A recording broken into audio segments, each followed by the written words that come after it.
Many problems that human beings are suffering is simply because we have lost that awareness as to how to be in sync with the many forces. If you become in rhythm with life, you will also wake up somewhere after 3 a.m. At that time, you should sit up and do whatever process you have been initiated for, it will bear maximum fruit.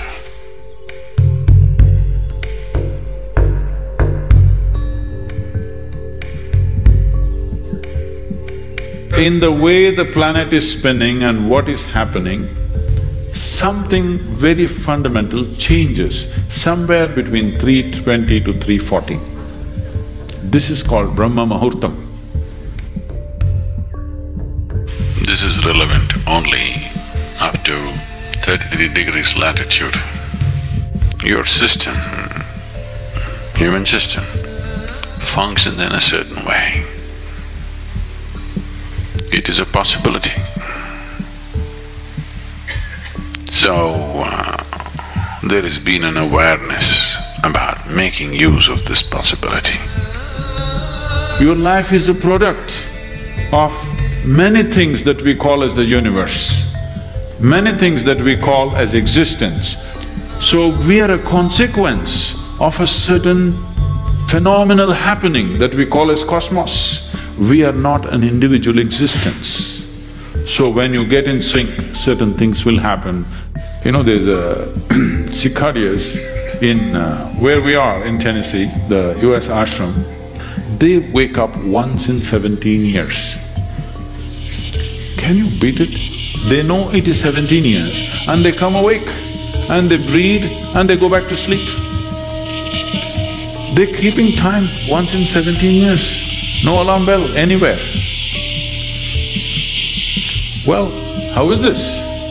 I'm saying they're in sync with nature. We have lost sync within nature and we think that is our nature. No.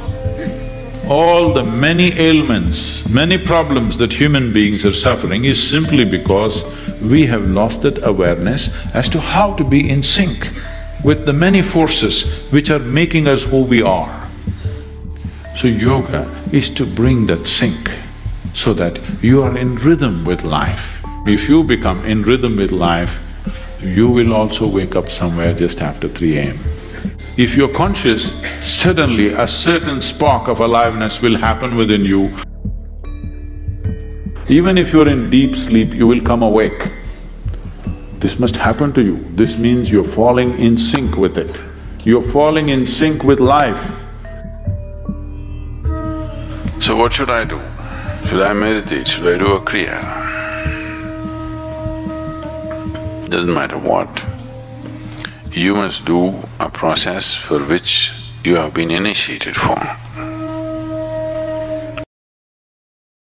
Because initiation means you were not just taught a practice, it was introduced into your system, it was implanted in your system. So whatever, if there is a life seed within you, if you're awake at Brahma Muhurtam and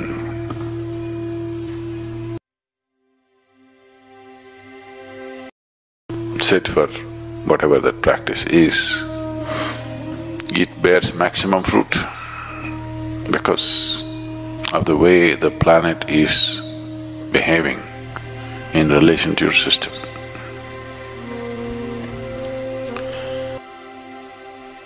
If you become aware in a certain way, a certain level of awareness is achieved within you, you will see, you will simply know when the time is. If you go to bed at the right time, you don't have to look at your watch. You will always know when it is 3:40, because the body will behave in a different way. At that time, you should sit up and do whatever process you have been initiated for, not what you picked up from a book. It will bear maximum fruit. The seed will get the necessary support at that time for it to sprout. or spurt up more rapidly than at other times. This is only for the initiated.